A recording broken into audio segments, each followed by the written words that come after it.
오늘 말씀을 나누기 원합니다. 사도행전 1장 11절 말씀을 한번 우리 읽도록 하겠습니다. 사도행전 1장 11절 말씀 우리 한번 같이 읽겠습니다. 이르되 갈릴리 사람들아 어찌하여 서서 하늘을 쳐다보느냐 너희 가운데서 하늘로 올려지신 이 예수는 하늘로 가심을 본 그대로 오시리라 하였느니라. 아멘. 우리 부활과 이 종말에 관한 하나님의 말씀을 우리 주일 오전 시간에 미처 다하지 못한 내용들을 한번 정리하고 4월달을 마무리했으면 좋겠습니다. 그래서 우리가 40일 동안 십자가와 부활의 은혜를 깨닫고 그 능력을 덧입고자 우리 40일 동안 많은 우리가 신앙훈련을 했는데요. 그래서 주일날 오전에 부활하신 주님은 하늘 보좌 우편에 앉으셨고 또 그분은 다시 오실 것이다 라는 그 두 가지 주제로 4월달에 오전 말씀을 들었습니다. 오늘은 이 마무리하는 입장에서 부활과 이 종말에 관한 그 말씀을 좀 정리하고 우리가 이 다시 오실 그 주님을 기쁨으로 맞이하는 우리 슬기로운 다섯 처녀들이 다 되었으면 좋겠습니다. 자, 그런 가운데 우선 첫 번째 우리가 볼 것은 예수님의 그 재림하실 때 그 모습을 잠깐 먼저 보겠는데요. 6가지로 성경의 주님의 재림의 모습을 정리할 수 있어요. 오늘 우리가 읽었던 사도행전 1장 11절의 말씀을 통하여 기본적으로 3가지를 알 수 있는데요. 1, 2, 3 같이 한번 읽겠습니다. 그리스도의 인격적인 재림이다. 두 번째, 부활의 몸인 육체적으로 오신다. 세 번째, 모든 사람들이 볼 수 있게 오신다. 죽은 자들만 재림하시는 주님을 보는 게 아니라 영적 존재만 보는 게 아니라 산 자들도 육의 눈으로 다시 오시는 주님의 모습을 볼 수 있다 그랬어요. 그래서 예수님의 재림의 그 양식을 보면 형식을 보면 기본적으로 우리들이 유령으로 오는 게 아니라 유령으로 오는 게 아니라 부활의 몸을 가지고 우리에게 오셨다는 거예요. 그리고 예수님의 그 몸을 사람들이 오해를 할까봐 오해를 정말 불식시키기 위해서 예수님이 부활하신 다음에 곧바로 승천하지 아니하시고 40일 동안 10여 차례 성경만 보더라도 10여 차례 나타나셨죠.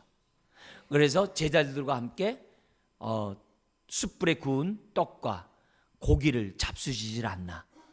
그리고 도마가 내 이 손가락을 갖다가 그 못자국에 창자국에 넣어보기까지는 난 믿지 못하겠다. 이런 도마의 음성 언제 들으셨는지 나타나셔가지고 믿음 없는 자가 되지 않고 믿음 있는 자가 되기를 원한다. 보고 믿느냐 보지 않고 믿는 자가 복되다. 이런 것처럼 도마가 한 말을 갖다가 주님이 언제 들으셨는지 나타나가지고 도마의 한 말을 그냥 하시거든요. 심지어는 다락방에 두려워 떨고 있는 다락문을 꽁꽁 잠갔는데 갑자기 그들 앞에 나타났어요. 열쇠로 뭐 있다고 한다면 아주 철장으로 꽉 잠가놨는데 그냥 우리가 눈에 보이는 이 벽을 갖다가 그 문을 갖다가 그냥 통과해서 제자들에게 나타나서 뭐 얘기해요? 두려워하지 말라. 너에게 평안이 있을지어다. 이렇게 하셨단 말이에요. 심지어는 엠마로 가는 두 제자가 뭐라 그래요? 날이 저물었으니까 우리와 함께 유합시다. 그러거든요. 그러면서 그들과 함께 떡과 포도주를 먹는 순간에 눈이 밝아졌더라. 지금 같이 대화를 한단 말이에요. 대화를. 말한단 말이에요. 물론 그 모습이 부활의 썩지 않는 몸으로 바뀌었기 때문에 약간의 차이는 좀 있었던 것 같아요. 대표적인 게 막달라 마리아. 무덤 문이 열리고 무덤이 비었는데 동산지기가 예수님을 동산지기인 줄 알고 시신을 어디다 두었냐라고 얘기하는 거 보면 약간 좀 다른 모습이 있는 것 같아요. 그럴 수 있겠죠. 왜요? 영원히 변치 않는 부활의 몸이니까. 그러나 우리가 육신의 눈으로 그분을 어떻게 돼요? 보고 듣고 말할 수 있는. 그래서 주님이 다시 오실 때 그 모습은 부활하셨을 때 그 몸으로 오신다는 거예요. 부활의 몸으로 재림한다. 유령이 아니라 부활의 몸으로 오시고요. 그리고 다 보는데 누구도 보냐면은 예수님을 찌른 자도 본다 그랬어요. 다 보는 거예요. 믿는 자와 믿지 않는 자 모두가 봐. 그러니까 지금 우리 주변에 예를 들어서 주님 재림하셨다 그러면 어떻게 돼요? 다 가짜죠. 재림하셨다 다 가짜죠. 왜? 벌써 성경의 말씀과 맞지 않잖아요. 근데 여기에 속아 넘어가니 참 마음이 아픈 거죠. 오늘 사도행전 1장 11절에 주님의 재림의 모습을 정확하게 우리들이 봐야 돼요. 그뿐만 아니라 네 번째 보면 주님이 재림할 때 구름 타고 오신다고 해가지고 그걸 그림 언어로, 원래 구름을 타고 온다는 것은 다니엘서 7장에 나와 있는 말씀이고, 구름을 타고 온다는 얘기는 우리 예수님이 신적인 권세를 가지고 이 땅에 내려온다는 하나의 상징적인 표현이에요. 손오공처럼 이렇게 둥둥둥둥 떨고 이렇게 오는 게 아니란 말이에요. 그래서 주님이 오실 때는 뭐냐면 돌발적으로 오세요. 그래서 성경 보면 어떻게 나오냐면 낮에 밭을 갈다가 한 사람은 들림받고 한 사람은 버려둠 받고, 또 한 곳에 뭐래요? 두 사람이 잠을 자는데 한 사람은 들림받고 한 사람은 내비둬. 아니 어디서는 일하고 어디서는 잠자요. 안 맞잖아요. 그게 뭐예요? 우리 여기에 있는 사람은 낮이지만 저기 아르헨티나 쪽에 있는 사람은 밤이잖아요. 정반대는. 이 말이 무슨 말이에요? 주님이 재림하실 때 주님은 어떻게 돼요? 임하는 그 순간에 다 이거죠. 갑자기 돌발적으로 주님이 강림하시기 때문에 오늘 우리에게 낮이지만 저쪽은 어떻게 돼요? 밤일 수 있는 거죠. 그리고 천천히 무슨 뭐 TV로 이렇게 생중계하듯이 내려옵니다. 그게 아니죠. 왜냐면 재림하는 그 순간은 이제 4차원의 세계가 이제 시작되는 거거든요. 시공간을 초월하는 그 순간이 시작되는. 그래서 순식간에 주님의 강림이 우리들에게 뭐예요? 보여지는 거죠. 다 보여지는 거죠. 그리고 다섯 번째 보면 오실 때 이젠 말구에서 태어난 게 아니라 이 세상의 양과 염소를 정말 구분하기 위해서, 분리하기 위해서, 심판하기 위해서 오시기 때문에 자기 영광의 보좌에 앉기 위해서 영광스러운 왕으로 오신다는 것이 마태복음 24장 30절이죠. 그러면서 6번 같이 한번 읽어볼까요? 택한 자들의 구원을 완성하시고 하고 악한 자들을 심판하러 오신다. 우리 아침에 봤던 그 본문이 나와요. 그러니까 우리가 이 주님의 재림하는 그 모습에 대해서 정확하게 성경이 뭘 말하는지를 우리가 잘 알고 미혹당하지 않았으면 좋겠어요. 자, 그리고 동시에 이것은 오늘 우리들에게 어떤 교훈을 줍니까? 저와 여러분들이 부활했을 때 우리가 주님처럼 어떻게 된다는 거예요? 주님과 같은 부활의 몸으로 변한다라는 확신을 가져야 돼. 그럼 우리가 부활할 때 서로 알아볼까 못 알아볼까요? 주님을 알아보듯이 서로 알아봐요. 알아봅니다. 근데 그 몸은 썩지 않을 몸이기 때문에 다르겠죠. 우리는 믿기로는 검버섯도 없고 주름살도 없고, 물론 십자가를 가지 않지만 가장 아름다운 모습으로, 아름다운 모습으로 이렇게 변화되어서 우리가 서로를 볼 거예요. 그러나 보면은 알겠죠. 안무개였구나. 누구구나. 그걸 보는 거죠. 근데 우리가 그때 아무개는 못 왔네 하면서 울지 않았으면 좋겠어요. 아무개는 못 왔네 하면서 꺼이꺼이 하지 않았으면 좋겠어요. 그래서 우리가 원하는 모든 사람들이 동시에 혼인잔치에 들어갈 수 있는 은혜를 저와 여러분들이 받아야 한다. 이걸 주님의 재림의 모습을 통해서 우리들이 알 수 있는 거죠. 우리도 썩지 않은 몸으로 변한다. 그 다음에 두 번째는 뭐냐면 왜 오시는가? 거기 얘기를 좀 더 우리가 보도록 할게요. 6가지 우리를 한번 보면요. 첫 번째는 의인의 부활. 우리가 이게 보냐면 의인의 부활이라고 했을 때 여기 우리 입장에서 의인의 부활이지만은 어떤 부활도 있는가요? 악인의 부활도 있는 거죠. 악인의 부활. 왜 주님이 우리에게 입장했을 땐 우리를 부활하게 해서 오는 거겠죠. 그러나 세상을 심판하러 오시는 입장에서 보면 뭐야? 의인과 악인을. 요한복음 5장 29절에 있는 그 말씀이죠. 자, 그리고 두 번째 읽어볼까요? 살아있는 성도는 썩지 않은 몸으로 변형이 돼요. 썩지 않은 몸으로 변형이 돼요. 주님의 몸같이 변형이 되는 거예요. 이게 이제 놀라운 이제 신비죠. 이게 가능하냐? 그래서 사두개인들이 도저히 못 믿겠다. 거기에 대해서 사두개인은 모세 오경을 믿어요. 근데 모세 오경은 부활이 없다 이렇게 얘기를 하는 거예요. 거기에 대해서 사두개인과 바리새인이 늘 부활 문제로 싸웠거든요. 예수님이 바리새인에 대해서 뭐라고 그래요? 너희가 하나님을 오해했도다. 먼저 하나님은 죽은 자의 하나님이 아니라 아브라함과 이삭과 야곱의 산 자의 하나님이다. 그리고 또 하나는 우리 하나님은 전능하신 하나님이시다. 그걸 보여주는 거예요. 그걸 보여주는 거예요. 그래서 우리가 재림의 그 목적은 주님과 영원토록 거할 수 있는 몸으로 저와 여러분들을 새롭게 빚으시는 거예요. 이게 말이 되잖아요. 주님과 우리가 동일한 모습이 아니면 우리가 어떻게 주님을 하늘나라에서 어떻게 영원토록 바라보면서 교제하겠어요? 기본적으로 주님과 같아야죠. 그래서 우리의 인생을 변형시키기 위해서. 세 번째는 뭐라 그래요? 어린 양의 혼인잔치에 참여. 혼인잔치란 말은 즐거움에, 하나님의 오늘 우리 마태복음 25장인 것처럼 하나님의 즐거움에 동참시키기 위해. 그러니까 기쁨 중에 가장 큰 기쁨이 뭐예요? 잔치잖아요.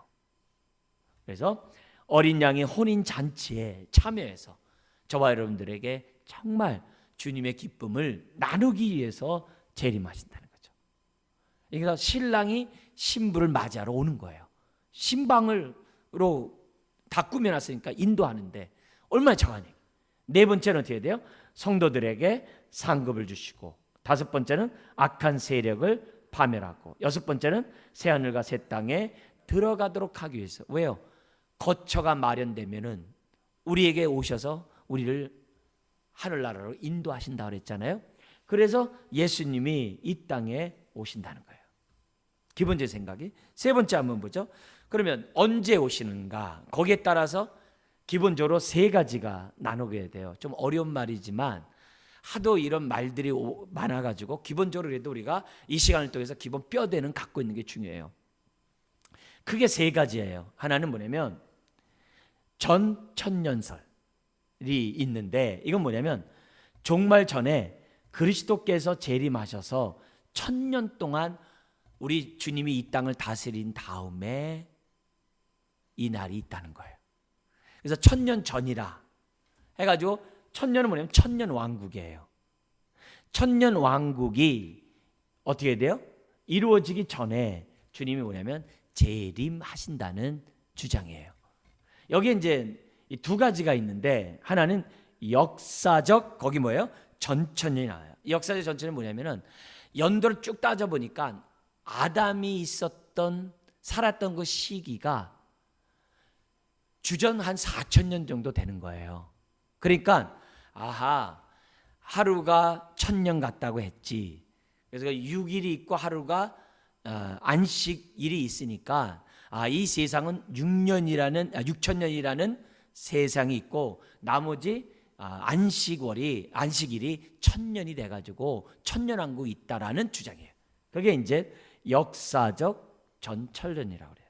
과거 60, 70년대 우리 대한민국의 많은 교회의 신앙은 거의 90% 정도가 역사적 전천년을 갖고 있었어요. 그런 생각을 갖고 있었어요. 그리고 거기에 따라서 세대주의 전천년설이 있어요. 이들은 뭐냐면 한번 같이 읽어볼까요? 시작. 역사를 7세대로 나누고 교회는 휴거하고 이스라엘은 7년 대환란을 통과한 뒤 재림한 다음에 천년왕국이 있겠다는 거예요. 이거는 철저히 뭐냐면 지금 육신의 이스라엘을 중심으로, 그래서 이스라엘과 교회를 영적 이스라엘과 육적 이스라엘을 구분하는 세상이에요. 구분해요.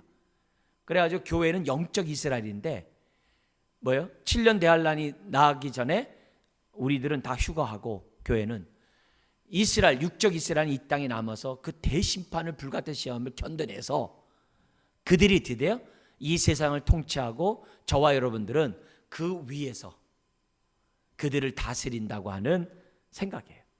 세대주의 전철련인데 과거에 60, 70년 부흥사들은 대부분 세대주의적 전철련 생각을 가지고 한국교회 부흥회를 했어요. 자, 이런 게 전철련이 있어요. 그래서 언제 임하느냐? 천년왕국 전에 임한다. 그게 이제 재림의 시기를 말하는 첫 번째예요. 두 번째 한번 볼게요. 후철련이 있어요. 이미 이 땅에 천년왕국이 이루어진 다음에 재림한다는 거예요. 왜 이런 얘기 나왔냐면요, 1800년도 그리고 1900년도가 딱 들었으면서 사람들은 어떤 기대가 있었냐면, 이렇게 민주주의가 발전하고 그리고 과학이 발전하다 보면 이 세상은 살기 좋은 세상이 될 것이다.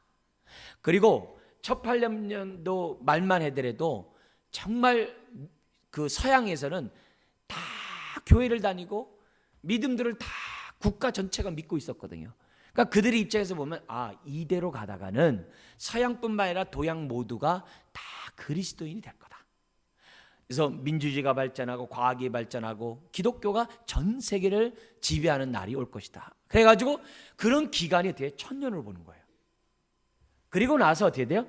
주님이 재림한다는 거예요. 그래서 이들을 주장 한번 읽어볼까요? 시작. 그리스도의 재림이 천년왕국 후에 온다는 것, 즉 재림하기 전에 천년 동안 인류의 대부분이 복음을 믿는 시대가 있다는 거예요.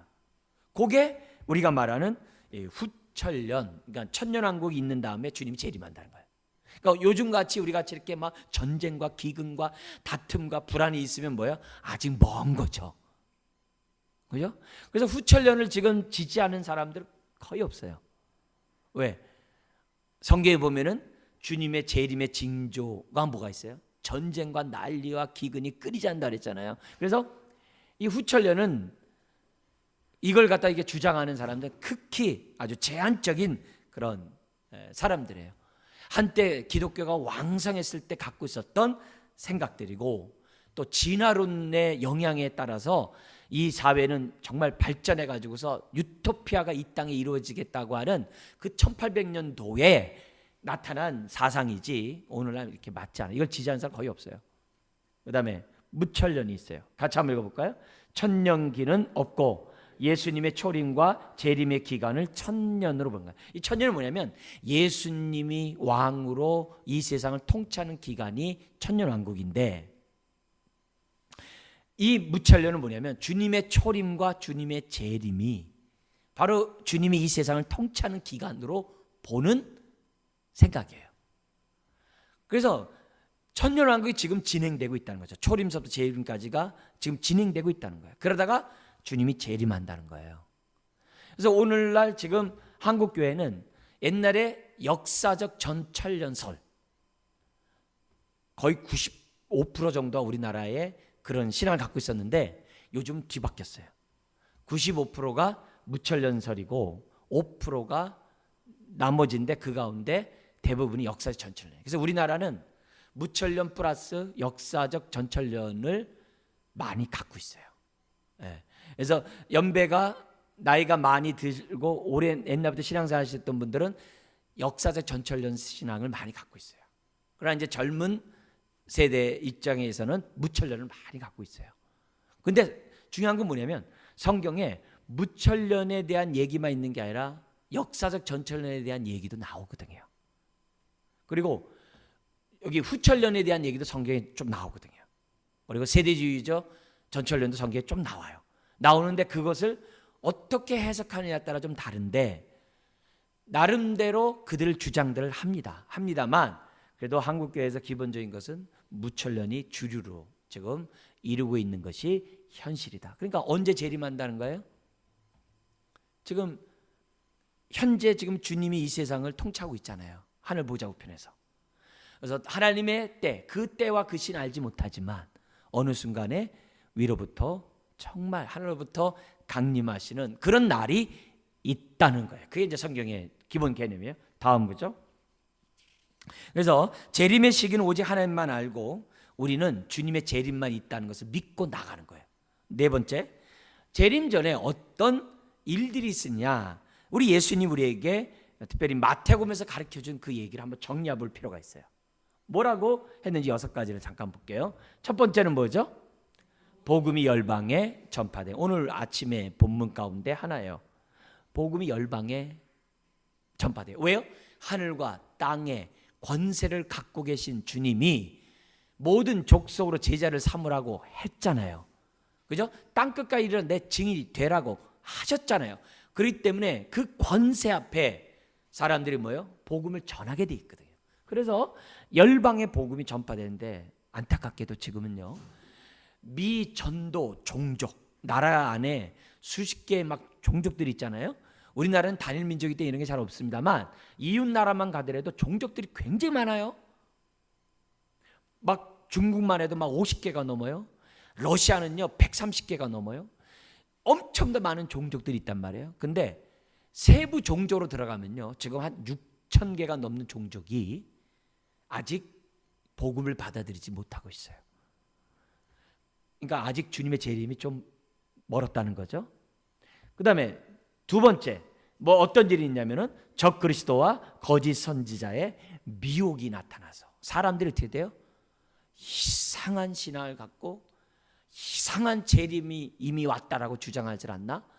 이상한 시한부 종말론을 얘기해가지고 사람들 헷갈리게 하지 않나? 이런 일들이 벌어지고 있어요.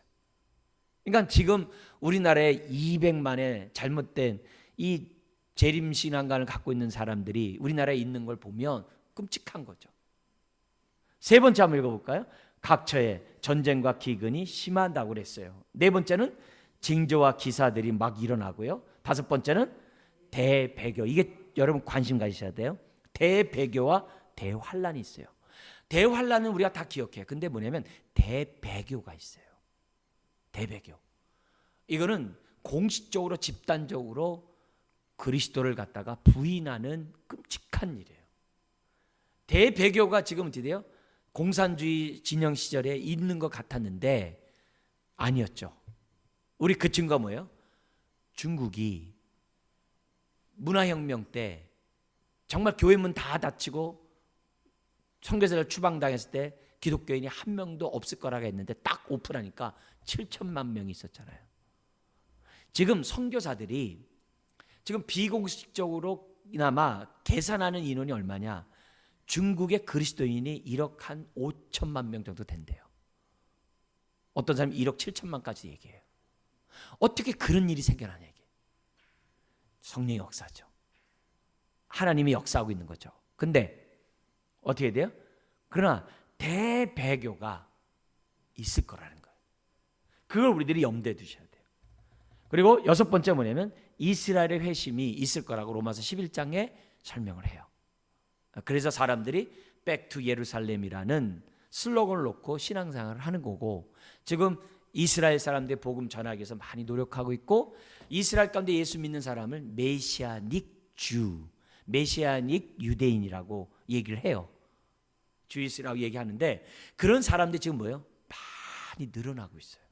많이 늘어나고 있어요. 그래서 어느 순간에 지금 뭐예요? 무르익어 가고 있다는 것을 성경만 보더라도 우리는 알아요. 다섯 번째, 최종 심판에 대한 얘기를 한번 볼게요. 정의 한번 읽겠습니다.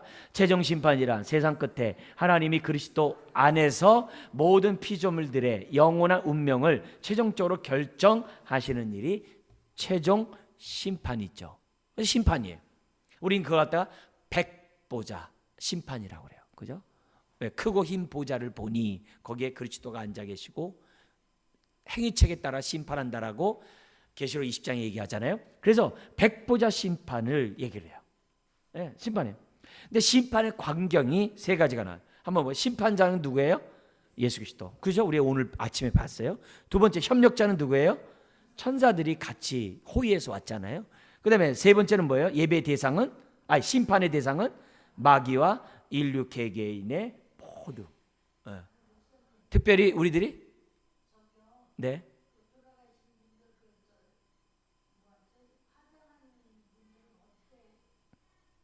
나중에 끝나고 얘기할게요. 네. 예, 우리 그래서 심판의 대상으로 마귀와 인류 개개인의 모든 자들을 주님이 심판하시는 걸로 나오고 있어요. 자, 다음 한번 봐요. 여기 보면 심판의 시기에 대해서 하는데 언제 하느냐?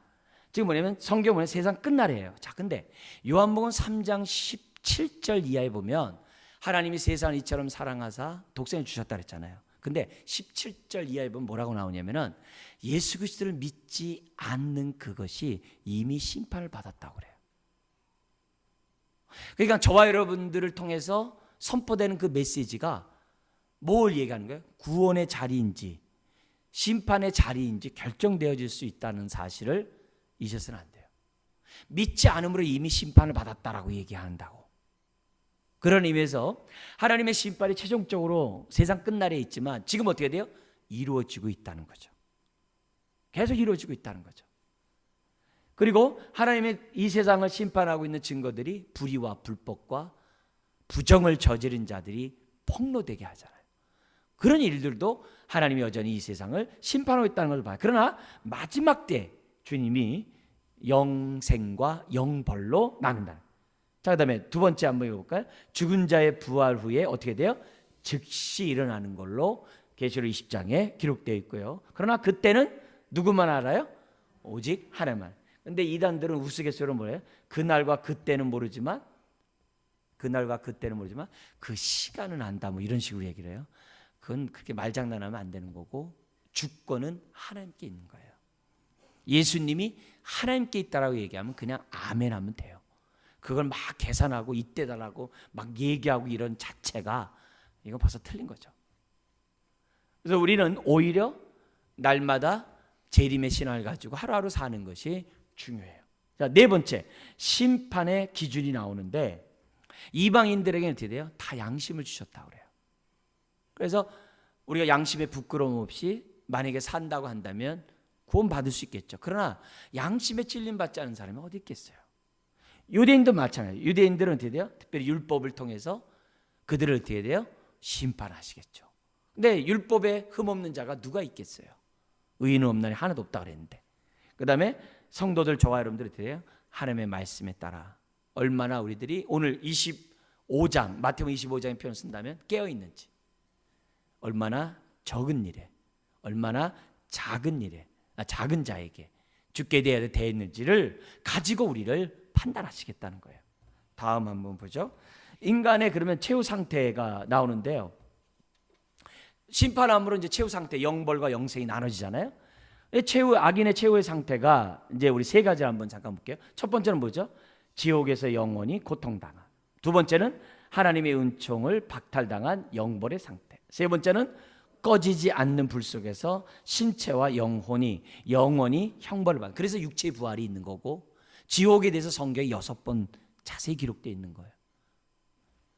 반면에 의인의 최후가 세 가지로 한번 볼게요. 시작. 새하늘과 새 땅에서, 두 번째 예수님과 함께, 세 번째 영원한 복락을 누리는 것으로 되어 있어요. 자, 그러면서 다음 페이지 보면 의인의 영생의 성질, 영생에 있을 때 그 모습을 성경이 이제 뭐라고 말하는지 6가지를 한번 잠깐 볼게요. 자, 거기 보면 첫 번째는 뭐라냐면은 무궁한 생을 살게 돼요. 그리고 아주 우리가 어떻게 돼요? 영육간에 아주 완전한 삶을 살게 돼요. 그리고 세 번째는 하나님과 교제하며 평화로운 삶을 살아가요. 눈물도 없고 병도 없고 고통도 없고 그런 평화로운 삶을 살아요. 그리고 거룩하고 의로운 삶을 살고 아름답고 영화로운 삶을 살고 사랑의 교제가 있는 그런 생을 살게 된다라고 성경 우리들에게 다양한 곳에서 설명하고 있어요. 그러니까 그날이 얼마나 좋은지 고린도후서 5장 같은 데서는 사도 바울이 나 빨리 천국 가고 싶다 그랬어요. 고린도후서 우리 2장 13장 자기 사도직을 변론하면서 뭐라 그래요? 나는 삼층천에 갔다 왔다 그랬거든요. 그래서 이미 하늘나라를 갔다 왔던 바울의 입장에서 보면은 나 빨리 주님 품에 있고 싶다는 거예요. 왜요? 이렇기 때문에. 잠깐이나마 바울은 그걸 체험했던 거죠.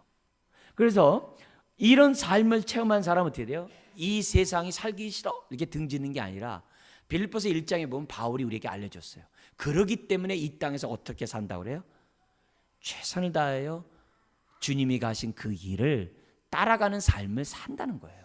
천국 보고 왔는데 나 이 땅 이제 살기 싫어 하면서 내 마음대로 한다고 한다면 그건 본 게 아니죠. 진정으로 우리가 봤다고 한다면은 우리들이 뭐예요? 바울과 같이 정말 자신보다도 복음을 위해 사는 그런 사람이 된다는 것이 성경의 다양한 부분에서 기록하고 있어요. 다음 한번 보죠. 여기 보면 이 사후 영혼의 의식과 존재에 대한 얘기들이 많아요. 질문들이 많이 하는데 여기가 지금 대체적으로 크게 5가지로 나눠요.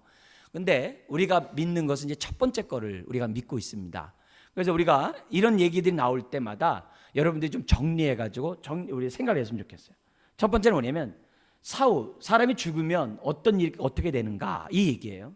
개혁파들은 어떻게 하고 있냐면 한번 읽어볼까요? 사후 영혼은 의식을 가지고 있으며 활동적이다. 죄인들 역시 존재한다는 거예요. 의식을 가지고 활동하는 것으로 얘기를 해요. 계시록 6장 9절 같은 데 보면은 목뱀을 당한 자들이 계속 하나님께 막 언제 주님 재림시킬 겁니까? 언제 지금 빨리 구원을 완성합니까? 막 이렇게 탈원한다고 그래요. 그래서 우리는 기본적으로 이것을 지지하고 있어요. 그러니까 반면에 영혼 수멸설이 있어요. 뭐라면 신체 부활이 있기까지 무의식적으로 잠자는 상태에 있다가 신체 부활한 다음에 부활로 심판 그리고 악인은 멸절된다라고 얘기를 해요. 근데 이런 주장을 하는 사람들이 누구냐면 여호와 증인하고 안식교에서 이렇게 얘기를 해요. 그러니까 우리가 믿고 있는 거하고는 다른 거죠. 그래서 영혼 수면설을 얘기하는 사람들이 있다는 거. 아, 그 사람들이 그걸 주장하는구나. 그러나 우리는 그렇지 않다는 거예요. 왜냐하면 우리 주님이 우편 강도에게 오늘 내가 나와 함께 어디에 있겠다 그래요? 낙원에 있겠다 했잖아요. 부자와 나사로의 그 죽음 앞에 뭐예요? 그 즉시 대화가 이루어지잖아요. 세 번째 넘어가 보세요. 세 번째 보면 어떤 일이냐면 멸절설이 있어요. 멸절설. 이건 굉장히 합리적인 생각이에요. 이거는 뭐냐면 하나님은 사랑이시기 때문에 지옥을 안 만든다는 합리적인 사고예요. 그래서 멸절설을 주장하는 사람이 있는데 한번 읽어볼까요? 사람은 영생하도록 창조되었으나 죄 가운데 죽은 영혼은 영생을 박탈하고 멸절된다는, 누가 주장하냐면 소시니안, 로크, 홉스. 특히 합리적인 사고를 하는 사람들 가운데 우리나라에 많은 영향을 줬던 목사님이 계세요. 존 스타트라는 그 목사님이 이 얘기를 해요. 그래서 왜 그러냐니까 하나님이 사랑이기 때문에 지옥에서 이렇게 고통받는 것을 이렇게 내버려 둘 수 있겠느냐 하면서 사랑에 호소하는 주장이에요. 그러나 성경에는 그렇지 않아요. 왜냐하면 영생과 영벌이 있다라고 얘기했거든요. 그리고 네 번째, 조건적 영생설을 주장하는 사람들이 있어요. 한번 읽겠습니다. 사람은 원래 멸절하도록 창조되었으나 그리스도 안에 있는 사람들에게 특별히 영생을 은사로 주신다고 주장하는 거예요. 말도 그럴듯하죠. 네. 똑같은 세 번이나 네 번째랑 비슷한 얘기예요. 비슷한 얘기예요. 그래서 지옥은 없다는 거예요. 거기에 대해서 우리는 아니다, 지옥이 있다. 왜? 성경 6번이나 구체 얘기하거든요. 그 다음에 우리 한번 마지막 5번째 거 한번 볼게요. 우리 죽은 후에 어떻게 되냐? 제2시련설이 있어요. 이런 주장을 많이 해요. 한번 읽어볼까요? 죄인이 죽은 뒤에도 시련을 당하며 회개하고 그리스도를 영접한 기회를 준다는 설. 오리겐, 제세레파, 슐라우마하, 심지어 뭐예요?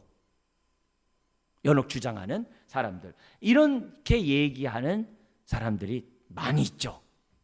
그러나 우리는 그렇지 않다 이게요. 제2시련설이 없다 이게. 그래서 하나 더 우리가 좀 더 요것 때문에 하나 더 우리가 보고 마치겠습니다. 다음 보죠. 로마 교회가 말하는 사회 거쳐간을 우리 한번 좀 정리를 잠깐 할게요. 이들은 뭐냐면 연옥이라는 얘기를 해요. 연옥. 왜냐하면 베드로전서 3장에 예수님이 옥에 가서 선포하셨다 했을 때 그 옥을 갖다가 연옥으로 해가지고 주장해요. 자, 근데 그들이 말하는 연옥이 뭐냐? 1번 읽어볼까요? 완전히 성화되지 못한 영혼, 신자의 대다수가 거처하는 곳. 곧바로 천국에 안 간다는 거예요. 두 번째, 천국에 들어가기에 합당하도록 어떤 과정이요? 정화의 과정을 거치는 곳이며 불로 고통을 받는데요. 세 번째, 친구나 친척의 기도로 이곳에 있는 기간이 단축된다고 봄. 그래서 천주교인들은, 로마 캐톨릭들은 지금도 죽은 자리에서 기도해요. 왜요? 연옥의 시간을 짧게 해달라고. 그래서 이 유럽에서는 어떤 사람은 죽을 때 뭐냐면 자기 큰 아파트들을 갖다 크게 져놓고 무상으로 공급을 한 사람이 있대요. 그러면서 조건이 있대요. 나를 위해 기도해 주오. 그렇게 했답니다. 왜 그런 얘기가 나와요? 바로 이런 것 때문에, 연옥 생각이 때문에. 자, 근데 여기에 대한 비판 한번 보죠. 우리 개혁파의 비판이 뭔가 우리 한번 잠깐 볼게요. 첫 번째는 뭐예요? 그리스도의 대속이 완전치 못하다는 결론에 이르는 거예요. 그리스도의 대속이 완전하지 못하니까 연옥이 있는 거죠. 예수를 믿음 의롭다함 받는 것으로 끝나야 되는데 뭐 또 제2시련선이 있고 연옥이 있고 정화의 과정이 거친 얘기예요. 믿으면 되는데. 두 번째 읽어볼까요? 믿음으로만 칭에 이른다는 성경과 배치가 돼요. 세 번째, 선행을 공로로 하여 다른 자에게 선사할 수 있다는 잘못된 사상이에요. 왜요? 믿음 플러스 행위로 구원받는다는 생각이 많이 있으니까. 로만 캐톨릭이 그랬잖아요. 네 번째 보죠. 교회가 내세의 순환을 경감, 종결시킨다는 그릇된 주장이죠. 사람의 두려운 마음을 살 수 있을런지 모르지만 그는 성경적이지 않다는 거죠. 이런 비판에서 연옥은 없다는 거죠. 왜요? 우편 강도가 연옥에 안 갔잖아요. 오늘 네가 나와 함께 낙원에 있겠다 그랬잖아요. 그죠? 우리가 어느 한 말씀과 대치되면 그건 아니잖아요. 자, 다음 보죠.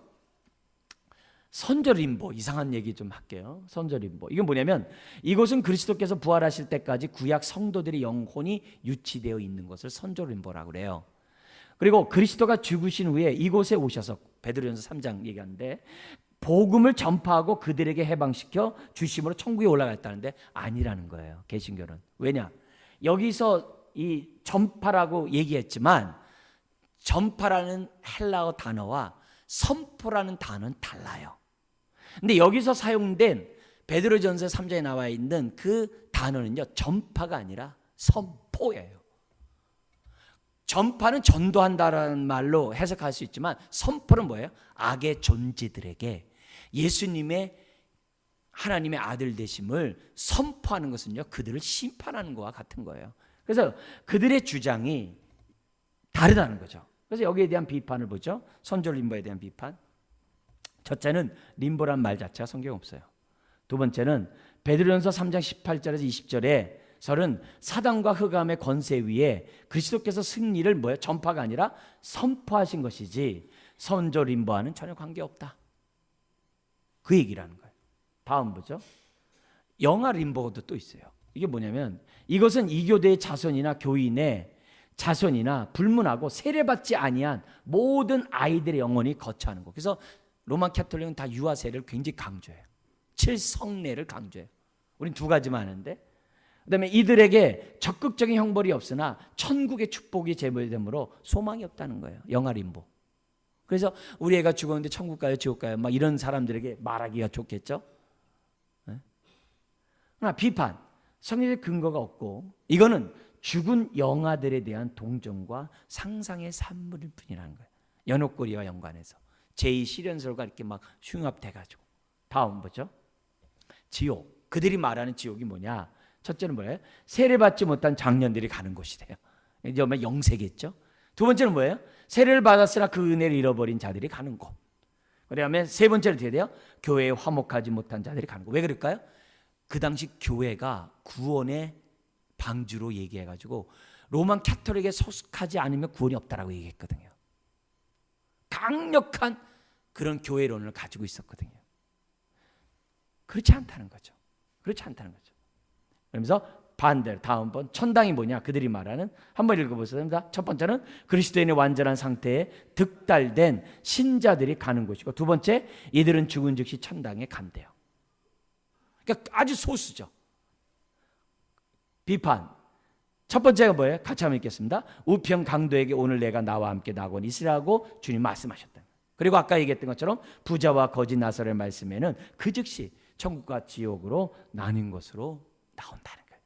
그런 걸 볼 때 우리가 믿고 죽은 자의 그런 상태가 어떤 상태인지를 우리는 아는 거죠. 그리고 한 가지 참고로, 여러분, 죽고 난 다음엔요 4차원 세계지 3차원 세계가 아니에요. 시공간을 초월한 세계는 4차원의 세계예요. 영적 세계는. 거기는 천년이 하루 같고 하루가 천년 같던 세상이에요. 오늘날 같이 우리들이 짝깍짝깍 돌아가는 시간으로 생각하면 안 되는 세상이에요. 그래서 어떤 의미에서 보면 어떻게 돼요? 죽는 그 즉시 모든 심판과 구원이 이것이 결정된다라고 얘기하더라도 그게 지나친 얘기가 아니라고. 우리들은 시간이 흘러가지만 죽은 자에게는 어떻게 돼요? 4차원의 세계에 들어가는 거거든요. 그러니까 굉장히 중요한 거죠. 오늘 우리들이 사는 게. 자, 그래서 마무리하겠습니다. 오늘 우리 아침의 말씀과 연관해서 우리는 다시 오실 주님이 기정사실이기 때문에 다시 오실 주님 우리는 바라보면서 우리가 살아야 될 줄 믿습니다. 그래서 우리 서로에게 대해서 어떤 인사를 하는 게 좋아요? 마라나타. 마라나타. 그리고 두 번째, 재림이 없으면 만물을 새롭게 하는 일이 없기 때문에 주님의 재림을 사모하는 저와 여러분들이 돼야 될 줄 믿습니다. 네, 우리 이것으로 말씀을 마무리하고 아까 우리 권사님이 질문한 것 중에 오늘 화장하는 게 어떠냐 이렇게 얘기를 해요. 1560년도에 우리 그 당시만 해도 어떤 글이 있었냐면 가급적이면 화장하지 말라라는 얘기를 장로교에서 얘기를 했습니다. 근데 70년대 들어오면서부터는 뭐냐면 왜 화장하지 말고 묻어야만 하느냐. 왜냐면 사람이 죽으면 정말 흙으로 다 돌아갈 터인데 그거에 대해서 화장해서 묻나 그냥 묻는 거나 무슨 차이가 있느냐. 그리고 우리의 이 몸이 썩지 않을 몸으로 변하는 것인데 하나님이 화장한다 한들 그걸 갖다가 이렇게 다시 부활하게 하지 못하게 했느냐라는 우세 속에 60년대만 해도 우리 박윤선 박사 그분의 주석책에 보면은 그런 얘기를 했어요. 안 하는 게 좋다. 그리고 심판받고 이렇게 멸망받는 사람들이 이렇게 불로 화형을 당했기 때문에 안 하는 게 좋다. 그게 60년대의 하나의 글이었어요. 근데 70년대 들어오면서부터 한국교회에서 적극적으로 무슨 얘기를 했냐면은 아주 이제 많은 신학자들이나 목회자들이 괜찮다. 괜찮다. 우리가 어차피 흙으로 돌아가는 그거기 때문에 우리가 한 줌의 흙이 돼서 우리가 하는 그런 화장하는 이것은 상관없다. 상관없고 하나님이 그러면 막 이렇게 저렇게 되면 그게 보기에도 안 좋고 안 좋지 않냐 이렇게 생각해서 우리 분들이 뭐라 그래요? 나는 절대 화장하지 말고 그냥 묻어달라 그렇게 얘기를 해요. 그랬더니 그 사람들이 뭐라고 비판하냐면 이 땅에 놓으면 벌레가 먹고 위에다 놓으면은 새들이 먹는데 새가 먹든 벌레가 먹든 어쨌든 다 먹어버리는데 새하고 벌레한테 먹이기보다 그냥 불로 해가지고서 깨끗하게 모시는 그것이 뭐 없냐면서 막 이렇게 사람들에 대해서 이렇게 비판하는 그런 글들을 봤어요. 근데 오늘날의 지금의 이제 70년대 이후로서 오늘날에 들어와서는 거기에 대해서 우리가 뭐냐면 좀 자유로웠으면 좋겠어요. 나는 기분이 별로 안 좋다. 라고 하면은 본인이 안 하면 되죠. 근데 그것이 성경적이다, 성경적이 아니다라고 말하는 것은 이미 오늘날의 이제 논쟁에서는 이제 제외로 이미 해결된 문제로 지금 보고 있다는 거예요. 그래서 우리 권사님뿐만 아니라 여러분들이 얘기를 해요. 아유 이렇게 화장하지 말고 그냥 묻으면 더 좋지 않아요? 했을 때 그렇게 되면 그렇게 하시고 그러나 이제 반면에 화장해가지고 깨끗하게 이렇게 할 수 있으면은 또 그렇게 하는 것도 나쁘지 않다고 그래요. 그리고 어떤 분들 한 걸음 더 나가요. 뭐하러 그 안에 뭐다 놓냐는 거예요. 벌레 끼는데 그냥 그게 뭐냐면 나무에 밑거름이 돼가지고 뿌리면 잔디장이나 수목장이나 하는 게 더 좋다고. 그랬더니 또 어떤 뭘 또 그러냐고. 그냥 이따만한 데 하나 갖다 놔가지고 예를 들면은 이 강남에 있는 소망교회 같은 데는 막 이렇게 큰 데 놓고 한꺼번에 교인들 부어놓잖아요. 그죠? 뭐 충영교회도 이렇게 한꺼번에 놓고 이렇게 부어놓고 있잖아요. 우리 다 만날 텐데 뭘 저거 하냐 이렇게 하는 건데 그만큼 이런 부분에서 자유로워졌다는 거. 여러분도 마찬가지예요. 저한테 목사님 저는 꼭 화장해 주세요. 그리고 저한테 저는 화장하지 말아 주세요. 그러면은 거기에 따라서 존중해서 이렇게 할 뿐인 거죠. 그죠? 그러니까 그렇게 이해하시고 우리들이 좀 이렇게 믿음으로 맞이했으면 좋을 것 같아요. 또 여기서 들어놓고 목사님 어떻게 할 건데요? 그렇게 질문하지 말고